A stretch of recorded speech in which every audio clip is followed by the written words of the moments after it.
What's good with it, world?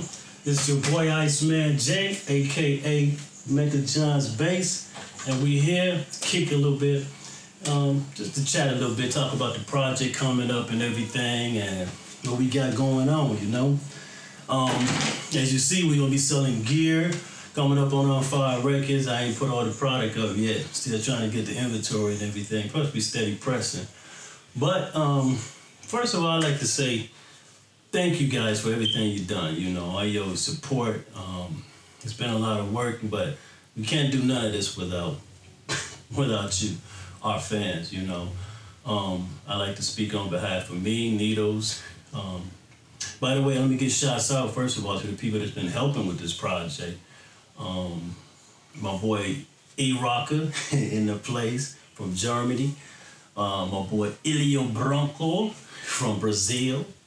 My boy Wilson Oliver from Brazil, you know, and like I said, all the fans that's been supporting me, you know, into this. You know, we're trying to bring this Miami thing back, and we need all you, everybody to do this. I can't do it by myself, but I'm making some noise.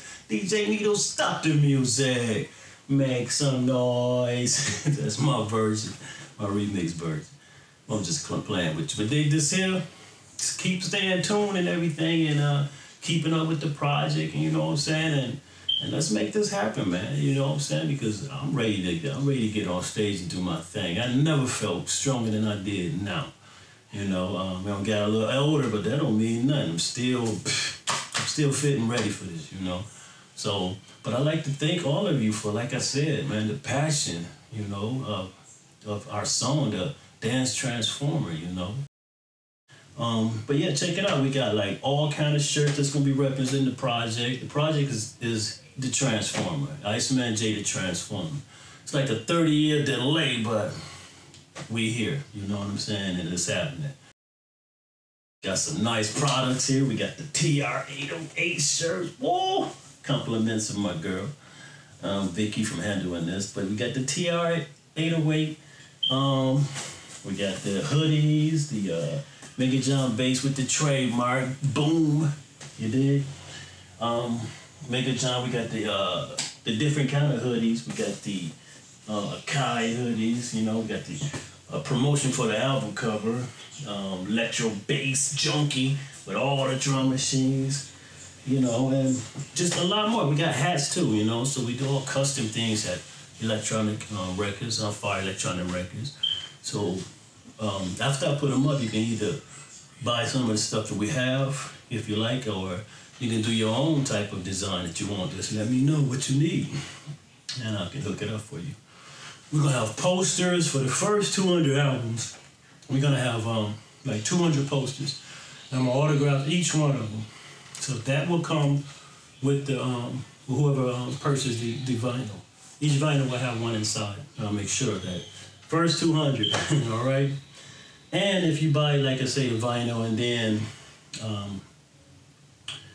I guess I can do a package deal, like maybe one of the Mega John shirts with the vinyl or something like that, or I don't know, or hats or anything, but you know, I'm just really excited about this, man, because like I say, I've been in school so long, and you know, I'm trying to get my education, higher learning, so that I can try to help people. I try to help those that are in need, you know, underprivileged children and adults that's trying to do this, you know. I want to end up opening up shops and prep schools so that I can teach piano, beats, just all kind of stuff like that, man, you know. I want to make a difference in this world. We all have to make a difference, you know. If everybody chip in and play their parts, you know, we can make a better world. I love how we grew up doing this, man. Back in the 80s and everything, man, I used to break and stuff. That's how I started doing this, you know. But when I started breakdancing, I'm gonna tell you, I was basically in the projects, didn't know nobody, kind of oppressed in one area, you know. All my friends was one color, well, black or light skinned, but they all was black. Meaning I didn't know cultures until I started dancing and breaking. And when that happened, other cultures started coming into the hood, you know, and wanted to know what we was doing. So, and at the same time, we from the hood was learning their culture, the way they danced, and the way they did music. So it all worked out for the best. But then kind of like, oh, when the gangsterness came in, I don't hate on gangster music. You do your thing. They got stories too, you know. People got to understand it. Some of it, a lot of it I don't like, but I like a lot when they tell it from here, you know. I don't like to degrade the women on everything. You know, I'm not really into that. And I try not to use no profanity in my lyrics because I figure if you got skills, why do you have to use all the profanity? Profanity just kind of takes away your skills to me, you know. But like I said, I grew up loving this game, you know. Electronic bass, that's always been my thing, you know, always. And I grew up like from Florida to here. I'm originally from Lake Wales, Florida, you know, so I'm from Florida. That bass been in me since birth. But we left Florida and came here to Michigan, to Grand Rapids, and from here, I grew up gangster. To tell you the truth, I grew up gangster, but I never portrayed that in my music. And as I grew older, I kind of pulled away from all that because a lot is missing this heart, man. This heart, this love thing, man. When you start getting so deep into the how should I say, retribution and angriness and everything, start taking you away from the love part of the music. And I love having beats and stuff and hearing new sounds and creating, you know, that's me. I love that, you know. But like I said, it's been a long journey. I mean, come from Transformer was my first vinyl, man. To tell you the story of that, came from here. When we moved from Florida, I came here, you know, little country boy in the north, the city. Trust me, they had to initiate me and everything. You know, I fought everybody because I was so different, you know. But I blended in. I finally got my respect, you know, from here.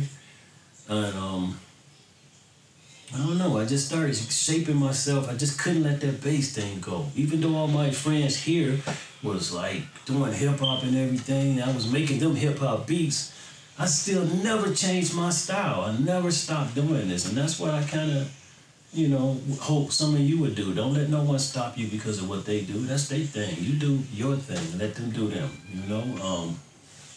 I'm never stopping until death. You know, I'm a bass head for life. I'm sorry, I'm addicted.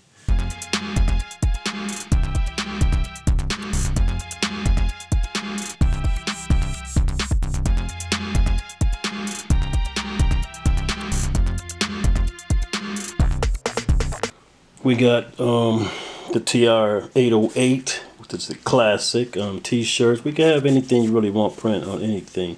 But we got TR-808. We got the Mega John's bass. The boom. You know what I'm saying, what we always use. We got the MPC on hoodies. This is a gray hoodie with the MPC.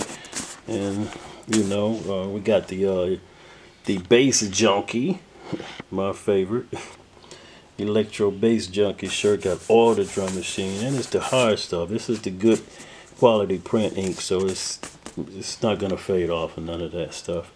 Promoting the album, the Transformer, on a red hoodie. We got white hoodies, green. We got all colors, man. So it all depends on what you're looking for, you know. I'll be happy to, you know, to make any orders that you guys want, any personal pictures, anything like that, you know. But right now we just promoting our boom, you know.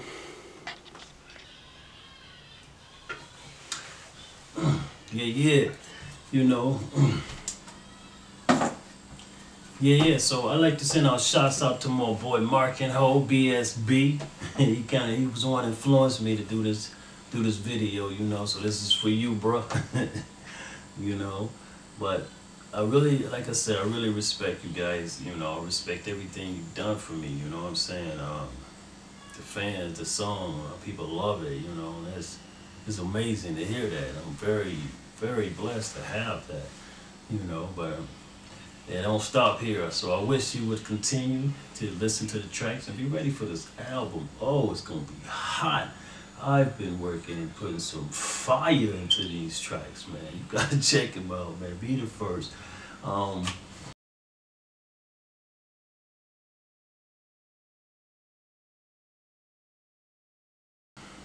So we're gonna keep it like that, you know what I'm saying? Keep it 100 and go from there. It's been nice kicking it with y'all about this. And like I said, oh yeah, by the way, I wanted to tell you about my story from Florida. I didn't get the chance. But when I left here about 5 or 6 years old from Florida, I moved here to Grand Rapids, Michigan, and it was a lot different, like I said, a big different. And the music and the lifestyle, everything, you know. I had to grow up, like, far as the city part, really fast. But I love my friends here too and everything, and wish they would get into more dance-based music, but they're not into electro, they're more into gangster. So I don't knock that, do you? Me, I'm an electronic bass head, make a giant bass for life. I like that boom, that's what it is. But like I said, I'm gonna tell you my story. But I came here, when I got my contract was with Forsyth. But before that, you know, I got a little older, got in my dancing mode. I mean, years of dancing, listening to tracks and the DJs and listening to how they made the beats was always fascinating to me, man. I'm like dancing and popping and everything, and I'm like, man, I gotta learn how to make my beats like that, the music. You know, but I ain't know nothing about the notes. I played with 3 fingers, and I'm quite sure people understand what I'm talking about, the 3-finger chords and everything. But anyway, so I made the transformer. But made the transformer, and I met Needles in Believe in Music. It's a record store that was here in Grand Rapids on 4th Street. And I was in there looking for records. You know, all producers, we go back in the day, we made our music with vinyls, chopping a few bars and looping it, and, you know, adding some little strings of different stuff on top of that. You know, we didn't know how to play on the piano like R&B players and, you know, other musicians that learned that. You know, we kind of went by just our records, you know, so the records and the vinyls play a big part of our electronic dance and hip hop period, you know. So I met Needles in the store, and he told me he was a DJ. He heard of me, and then I was like, I looked at him first like, man, he said he could scratch. I'm like, I ain't never seen no white dude scratch, you know. So I was like, I gotta check this out, you know. I'm gonna be honest, I thought he was gonna be whack because I thought basically, you know, to be really good, you had to come from the hood, and to be, you know, like soulful from the hood, gut, you know what I'm trying to say? But I was mistaken on that. But anyways, we went to his house and we sat back, and he put the turntables on. Then he put 2 turntables side by side. I was like, huh? What is he doing? They're supposed to be like here and here, and a mixer in the middle. But he got the mixer over here and 2 turntables here. And then he threw on, it's time. I'm like, what? I'm looking. And as soon as I see him do that, I jump right over. Hey, man, you got a DJ for me, man. Because I had a DJ named Shonsky. Shonsky, he was my boy. And Shonsky was good, don't get me wrong. But I don't think Shonsky was patient enough. He thought, you know, it was other groups, Euro K that was in the city, and Robert S. And they was making albums and doing things, and we was kind of, you know, still in the mix. And so I think Shonsky didn't think I was gonna do nothing or make a record, so he shot off with Euro K now. And I took Needles in, and that's when, I don't know, we just started coming up with ideas.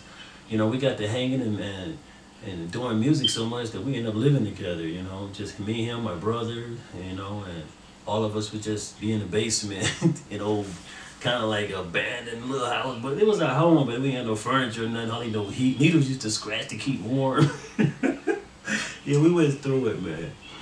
But anyways, I made this track Dance Transformer, you know, I wrote it, and we went to the studio. We went to this guy named Will, and we did the beat on Emax first. I remember, what was it, Emax? I forgot that, but it was a gray sampler, old school gray sampler. And we made the beat on that, and we did the rap at this guy named Eric's studio and everything. He played the bass line for us. I told him what I want, you know. And it sounded dope. And Needles put the scratching on it, the transformer. We did all kind of transformer scratching, but I was like, and Needles was good at it. And I'm like, that's too fast. We gotta have something that will just keep it grooving. So we did it like that, and it just kind of topped the song off. So from there, I took all of that stuff and I went to Florida. I was like, I'm going back down to Florida, but I'm going to Miami. Now, I'm from Florida, but I'm not from Miami. And during that time, in like 86, 87, it was like cocaine cowboys, war going on in Miami. I didn't know nothing about that was happening. I kind of did from the Scarface movie, but I didn't care, man. When you want it so bad, you're not going to let nothing stop you from going after your dreams. Fear or nothing. So I had $20 in my pocket, man, and a two-way bus ticket, and a bag of raps, demos and demo tapes. I drove all the way down to Miami on a Greyhound, 3 days. Man, I was starving. But I didn't want to spend that $20. It was for emergency, I ate something during the way because I had packed me some like a chicken, some fried chicken, and some fries and stuff at a little lunch and stuff, man. And was nibbling on little bits here and there. But I got down to Miami like 3 o'clock in the morning, and I caught a cab to Biscayne Boulevard to Luke Skywalker Records. I wanted to start with them first, and then kind of work my way back up. It was a store right across from Luke Skywalker on Biscayne Boulevard, and underneath it was like a little part where the steps go up to apartment, and so people had a table down there, up dominoes, drinking brew, and I was up under there with my bag. I forgot I had the Greyhound on the bag sticker.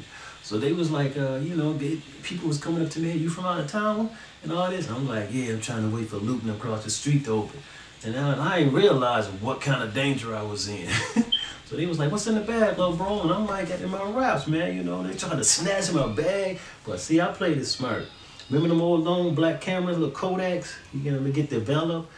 Before I came off that bus, I put that hidden like halfway into my pants with just the black part sticking out. So it looked like a gun handle. So when the dude tried to snatch my bag, like I was pulling the gun, I said, I'll kill you. And I started chasing him. He fell, scratched his leg. When he fell, I waited for him to get up. Because my gun faked. He got up, ran out, I continued to chase him. And after that, I did that to about, and I'm not playing, I did that to about 6 to 7 people, man, that night.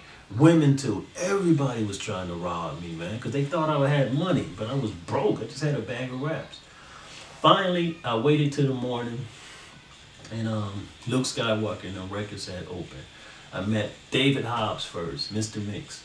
I had let him check out my songs, and he was like, yeah, that's dope, man. He said, but Luke will be in a little later. Can you stay in, or can you leave the music? And I didn't leave the music, I think. I just told him I'd be back. But anyways, from there, I walked all the way from there to 24th Street to Joy Boy Records. And when I got there, Joy Boy was very nice to me. His name Jose Armada. Jose Armada Jr. had bought me something to eat, man. They gave me some food. And then he showed me all around in the plant. That was the first time I ever seen a pressing company. I mean, it was like Scarface, but they weren't selling dope.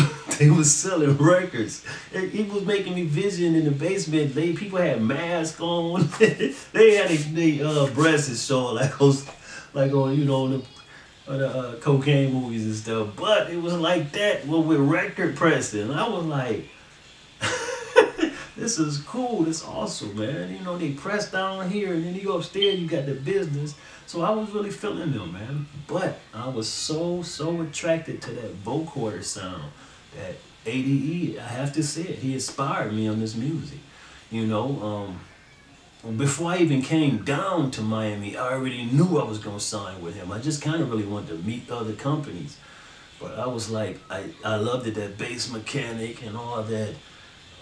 My bass in it, just all that stuff was just hard to me, man, because I used to break dance off all that stuff, like Pretty Tony, Fix It in the Mix and all those. I danced off them tracks, man, before I ever became an artist. But I always been a b-boy, So Anyways, from there, I left from Joey Boy and I got on the bus and I stopped off in Fort Lauderdale on my way coming back up here to Michigan. Met ADE, his father, William Hines. But yeah, when I came back from Michigan, all three of them had called me. Luke Skywalker, Joey Boy, and Forsyth. So I was like overwhelmed. I was like, man, they really like my music. So I was like asking people who to choose from, but I knew where I was gonna go to anyhow because of that vocoded sound, man. I was just addicted to that. So I flew back first class back to Fort Lauderdale. Chill, spent the night with 80 eating them at their house for like the whole weekend. We chilled there, man. Me, Needles, ADE, and we met ADB, all of us. Hold on a second, the phone going.